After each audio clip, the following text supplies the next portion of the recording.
अर्ज़ कयो हो त मुहम्मदुर रसूलुल्लाह, मां जो कुछ तव्हांजे आॾो अर्ज़ कयो हो सिर्फ़ लफ़्ज़ मुहम्मद जे मथां ॻाल्हायो हो। उन खां बाद में रब करीम जी ज़ात बाबरकात फरमायो त मुहम्मद अल्लाह जो रसूल आ।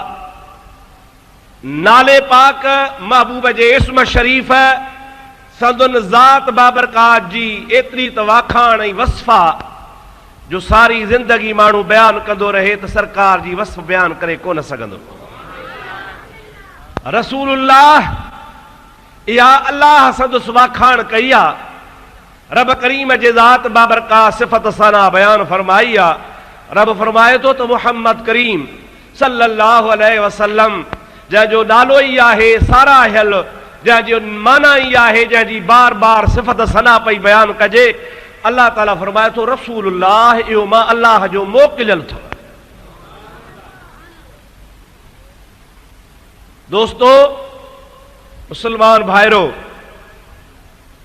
रिसालत इहो अल्लाह जे तरफ़ खां हिकिड़ो मनसब आहे, हिकिड़ो उहदो आहे। उहदो जेको अल्लाह ताला जल जलालु मन वालू पंहिंजे ख़ासि रसूलनि खे अता फरमाईंदो आहे।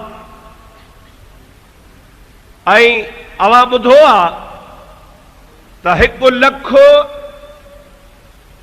ऐं 24,000 अल्लाह जा नबी थी गुज़रिया आहिनि, पर उन्हनि 1,24,000 नबियनि मां रसूल सिर्फ़ 313 हा।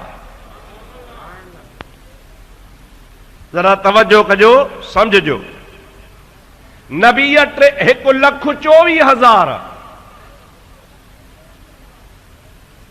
लख ऐं 24,000 मझां वरी रसूल सिर्फ़ 313।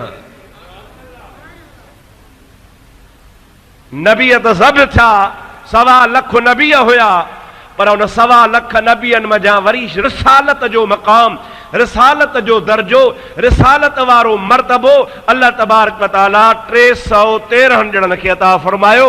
उन 313 मझां वरी ख़ुदा तबारक व तआला मुंतखब करे उलुल अज़म रसूल बनाया। कुरान शरीफ़ जे 3 पारे में 3 पारो जिथां शुरू थो थिए उते अल्लाह ताला इरशाद फरमायो आहे।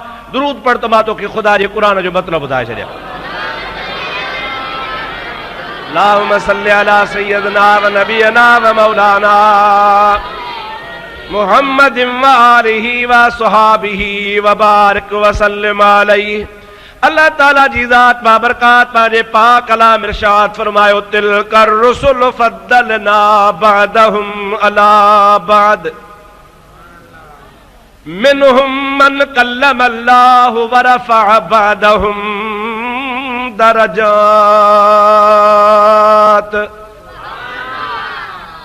खुदा जी ज़ात बाबरकात इरशाद फरमायो, तिलकर रुसुल, इहे अल्लाह जा रसूल, फद्दलना बादहुम अला बाद, हिकिड़नि रसूलनि खे मां अल्लाह पाक जे ज़ात बाबरकात ॿियनि रसूलनि जे मथां फज़ीलत ॾिनी आहे। कीअं फज़ीलत आहे? मिनहुम मन कल्लम अल्लाह, हिकिड़ा हुए अल्लाह पाक जा रसूल आहिनि, रब ताला फरमाईंदो आहे जन सां मां ॻाल्हाईंदो आहियां। वरफ़अ बादहुम दरजात, ऐं हिकिड़ा वरी उहे अल्लाह पाक जा रसूल आहिनि, मां रब करीम जे ज़ात बाबरकात उन्हनि जा दर्जा हिकिड़नि खां वरी खां तमाम मथां ई बुलंद करे छॾिया आहिनि।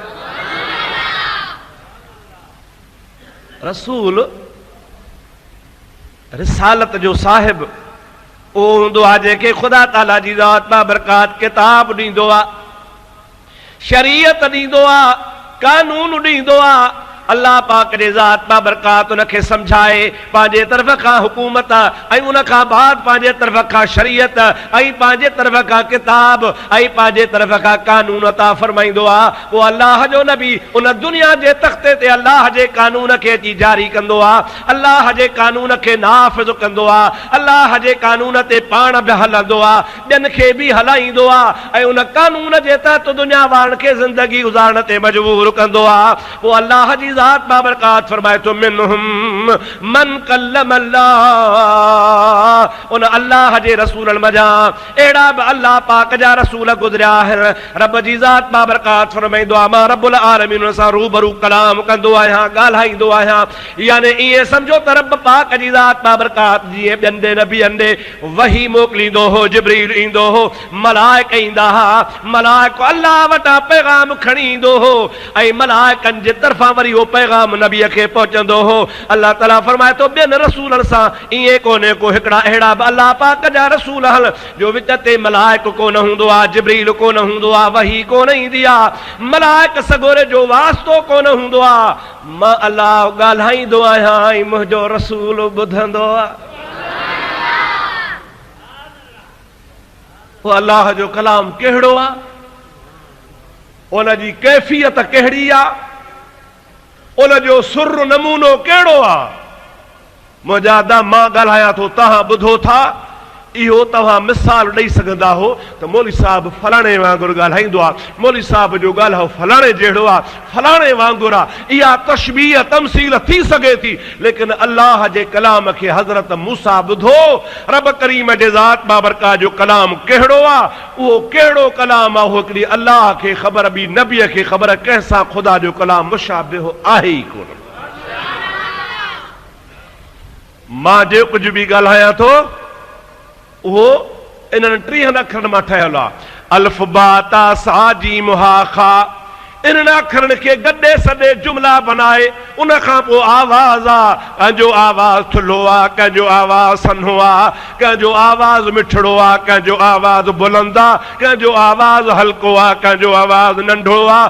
आवाज़ खां मिसाल ॾेई सघिबो आहे, पर अल्लाह पाक जी ज़ात बाबरकात इन्हनि सभिनि शयुनि खां पाक आहे। ख़ुदा जे आवाज़ खे मिसाल कंहिंसां ॾेई कोन नथो सघिजे। क़ुरान पाक में अल्लाह ताला फरमाईंदो आहे लईस मिस्लिही शैउन वहुव समीउल बसीर। मां रब करीम जे ज़ात बाबरकात जो कंहिंसां बि मिसाल कोन्हे को, कंहिंखे मुंहिंजे मिसाल चई कोन सघिबो आहे। अल्लाह जी ज़ात बाबरकात पाण ॿुधंदड़ बि आहे, ॾिसंदड़ बि आहे, लेकिन सदुस कलाम पाक खे कंहिंसां मुशाबिहत नथी ॾेई सघिजे, मिसाल नथो ॾेई सघिजे। जे ख़ुदा जी ज़ात पाण बेमिसाल आहे त कलाम अल्लाह जी सिफ़त आहे, अल्लाह पाक जी ज़ात भी बेमिसाल आहे त मुंहिंजे रब करीम जे ज़ात बाबरकात जो कलाम भी बेमिसाल आहे। ख़ुदा जी ज़ात बाबरकात ॿिए हंधि फरमायो आहे मा कान लिबशरिन अन युकल्लिमहुल्लाहु इल्ला वहयन औ मिन वराए हिजाबिल औ युरसिल रसूला। मां रब करीम जी ज़ात बाबरकात जॾहिं बि कंहिं इंसान सां ॻाल्हाईंदो आहियां त रब पा फरमाईंदो आहे, हिन जा 3 तरीक़ा आहिनि। मा कान लिबशरिन अन युकल्लिमहुल्लाहु इल्ला वहयन औ मिन वराए हिजाबिन औ युरसिल रसूला। 3 तरीक़ा आहिनि, उन 3 तरीक़नि सां मां पंहिंजे नबियनि सां ॻाल्हाईंदो आहियां या कंहिं इंसान सां ॻाल्हाईंदो आहियां। 3 तरीक़ा आहिनि। मां अल्लाह जा दुरूद पढ़ त मां तोखे 3 तरीक़ा ॿुधाए छॾियां।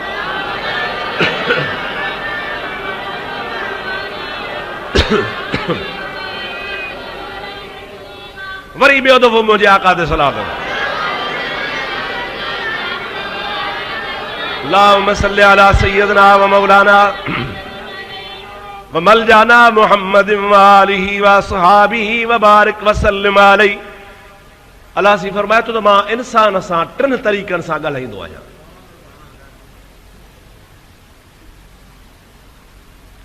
इल्ला वहयन, पारो पारो तरीक़ो आहे जो मां वही मोकिलींदो आहियां। वही छा आहे? अल्लाह जे तरफ़ खां जिब्रील पैगाम खणी ईंदो आहे। अल्लाह ताला जी ज़ात बाबरकात जे पैगाम खे वही चइबो आहे। वही ये चइबो आहे दा वही जिब्रील आयो। आम तरह सां असांजा ॿाहिराड़ी जा माण्हू चाड़ा चवंदा आहिनि अदा वही जिब्रील आयो। जिब्रील त मलाइक जो नालो आहे। वही उनखे चइबो आहे जेका अल्लाह पाक जे ज़ात बाबरकात वटां पैगाम खणी अची पुॼाईंदो आहे। उहो मलाइक अल्लाह जे तरफ़ खां चवंदो आहे त प्यारा नबी मूंखे रब मोकिलियो आहे, हीअ ॻाल्हि ॾेई मां तोखे या ॿुधायां थो। अल्लाह पाक वटां ॿुधी उहो मलाइक ईंदो आहे ऐं मलाइक सॻोरो अची नबी पाक खे ॿुधाईंदो आहे।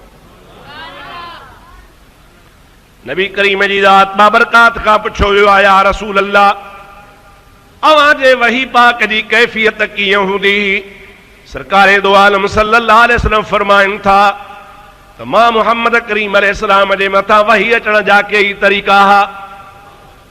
का सलसलतिल जरसे, हबीब जी ज़ात बाबरकात फरमाइनि था त हिकिड़ो इहो बि तरीक़ो हूंदो हो वहीअ जो त जहिड़े नमूने सां अव्हां जे आवाज़ में कंहिं घिंड जो आवाज़ अचे, चड़ीअ जो आवाज़ अचे, चड़ो सम्झो था?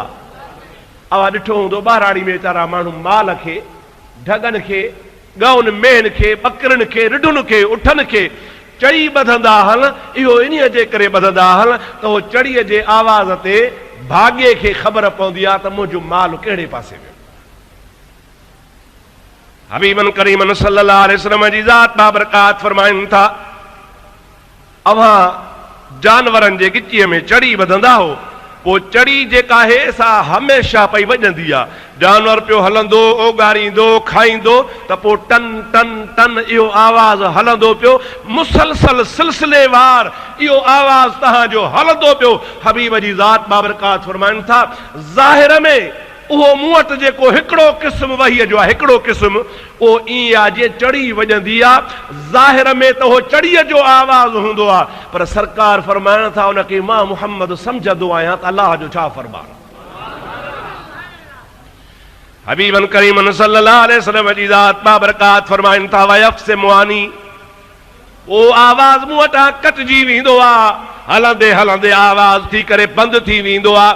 अल्लाह पाक जी ज़ात बाबरकात वटां इहो बि आवाज़ जो तरीक़ो आहे। महबूब जी ज़ात बाबरकात फरमाइनि था, उहो ॾाढो मूंखे ॾुखियो लॻंदो आहे, मुंहिंजे मथां वज़न थी पवंदो आहे। अम्मा आयशा सिद्दीक़ा रज़ियल्लाहु ताला अन्हा, जेका मुंहिंजे नबी पाक जी पाक घरवारी आहे, मोमिननि जी माउ आहे, हबीब जी ज़ात बाबरकात सां गॾु गुज़ारण वारी आहे, उहा बीबी साहिबा फरमाए थी त मुंहिंजे हबीब जे मथां जॾहिं वही ईंदो हो, सख़्त सर्दीअ जी मौसम हूंदी हुई, डिसंबर जो महीनो हूंदो हो, तमाम माण्हू पिया ॾकंदा हा, चऊं त सवड़ वेढ़ूं, कंबल वेढ़ूं, रसो वेढ़ूं, दर पंहिंजे पाण खे रिली वेढ़ूं, पंहिंजे पाण खे अंदरि कमरे में बंदि कयूं। बीबी साहिबा फरमाए, पर जॾहिं हबीब पाक जे मथां वही जिब्रील अल्लाह जो पैगाम खणी ईंदो हो, हबीब जे मथां अल्लाह वटां वहीअ जो नुज़ूल थींदो हो, त सख़्त सर्दीअ जे टाइम ते मुंहिंजे नबी पाक जे पेशानी मुबारक मां पघर जा कतरा वहंदा हा। सर्दीअ में तमाम सर्दी तेज हुजे, उन तेज सर्दीअ जी हालत में भली छो न सियारो हुजे, माण्हू सवड़ियूं वेढ़नि, माण्हू पंहिंजे पाण खे कमरनि में बंदि कनि, बाहि ॿारे पाण खे सेकनि, तओ ॾियनि। मुंहिंजो महबूब पाक सल्लल्लाहु अलैहि वसल्लम अहिड़ी हालत में, पघर जी हालत में, यानी वहीअ जे हालत में पघर में पाण सॼा शल थी वेंदा हा, जिस्म मुबारक मां पघर जा कतरा हेठि वहंदा हा। पर बीबी साहिबा फरमाए थी, जेकॾहिं नबी पाक अलैहिस्सलाम कॾहिं कॾहिं सुता पिया हूंदा हा ऐं पाण सुम्हंदा वरी कीअं हा, जो मुंहिंजो महबूब पाक अलैहिस्सलाम पंहिंजो पाक सिर मुबारक, मथो मुबारक मुंहिंजे गोॾे ते रखंदा हा, सथर ते रखंदा हा, रान ते रखंदा हा, मुंहिंजे झोली में सुता पिया हूंदा हा। हबीब जो सिर मुंहिंजे झोली में हूंदो हो ऐं जिस्म मुबारक बिस्तरे ते हूंदो हो। ज़ाल ऐं मुड़ुस पाण में रियाज़ नाज़ जूं ॻाल्हियूं कंदा हा। हबीब जी घरवारी फरमाए थी त ओचितो जेकॾहिं वही ईंदो हो, महबूब जे मथां जिब्रील अची वेंदो हो, अलाह जो पैगाम खणी ईंदो हो, त बीबी साहिबा फरमाए थी, मां ईअं महसूस कंदी हुयसि ॼण मुंहिंजे गोॾे जे मथां उहद जबल किरी पियो। उहद जबल जहिड़ो बार। बीबी साहिबा फरमाए थी, बर्दाश्त न करे सघंदी हुयसि, आहिस्ते आहिस्ते करे हबीब करीम अलैहिस्सलाम जे ज़ात बाबरकात जे मथे मुबारक खां पंहिंजो गोॾो कढी छॾींदी। एॾो वज़न महसूस थींदो हो जो कंहिंजे मथां जीअं जबल किरी पवे। मुस्तफ़ा जी ज़ात बाबरकात जी घरवारी थी चवे, नबी पाक ते वही नाज़िल थिए, हबीब जो जिस्म मुंहिंजे जिस्म सां लॻल हुजे त मूंखे उनखे जबल खां वधीक बार महसूस थींदो हो। अवां अंदाज़ो लॻायो त महबूब जे मथां केतिरो बार हूंदो, ऐं उनखे बर्दाश्त करण वारो बि मुंहिंजो प्यारो नबी। अम्मा आयशा सिद्दीका रज़ी अल्लाह ताला अन्हा फरमाए थी त कॾहिं वरी ईअं बि थींदो हो जो नबी पाक जी ज़ात बाबरकात उठ ते सवार हूंदा हा, रस्ते सां हलंदा हा, वाट वींदे महबूब जे मथां वही नाज़िल थी वियो। हलंदे हलंदे वही जो नुज़ूल थियो त नबी पाक अलैहिस्सलाम जी उहा सुवारी, उठ जहिड़ी सुवारी, उहा रड़ करे वेही रहंदी ही, हली न सघंदी। यानी इहे ओचितो अल्लाह जे कलाम जो, अल्लाह जे वही जो, अल्लाह जे पैगाम जो सरकार जे जिस्म ते वज़न थे, उहो वज़न वरी उठ ते थे। बीबी साहबा फरमाए थी तो उठ बर्दाश्त करे कोन सघंदो, रड़ करे वेही रहंदो हो। हबीब जी ज़ात बाबरकात उथ तां लही ज़मीन ते वेहंदा हा। पोइ जेतिरो टाइम वही अचे अल्लाह जो पैगाम पुॼाए हले, पाण उन खां बाद इफ़ाक़े में ईंदा त सॼे जिस्म पाक मां पाणीअ वांगुरु पगर पियो वहंदो। इन सूरत नबी पाक जी पाक घरवारी ॿुधाए थी, नबी करीम पाण ॿुधाइनि था त कॾहिं कॾहिं ईअं बि थींदो आहे जो मां मुहम्मद करीम जी ज़ात बाबरकात खे ॾिसण वारो महसूस कंदो आहे। ज़ाहिरी माण्हू चवंदो आहे त महबूब करीम जी ज़ात खे निंड अची वई आहे, माना मुंहिंजे महबूब पाक जी ज़ात वेठे वेठे आरामी थींदा हा। ॾिसण वारो चवंदो त महबूब पाक हाणे निंड पिया हन, पर निंड कान हूंदी हुई, अखियूं पूरला हूंदियूं हुयूं। अल्लाह वटां वही पियो ईंदो हो, महबूब वहीअ खे वसूल पियो कंदो हो, अल्लाह जे पैगाम खे महबूब पंहिंजे दिलि में सांडींदो ईंदो हो। पर जेके रोज़ कचहरी में वेहण वारा, उथण वारा, ॾिसण वारा, समझण वारा हूंदा हा, उनखे ख़बर पइजी वेंदी त महबूब खे निंड न आहे, महबूब जे मथां अल्लाह जो वही नाज़िल थी रहियो। सरासरी बुलंद आवाज़ सां हबीब ते पढ़ंदा।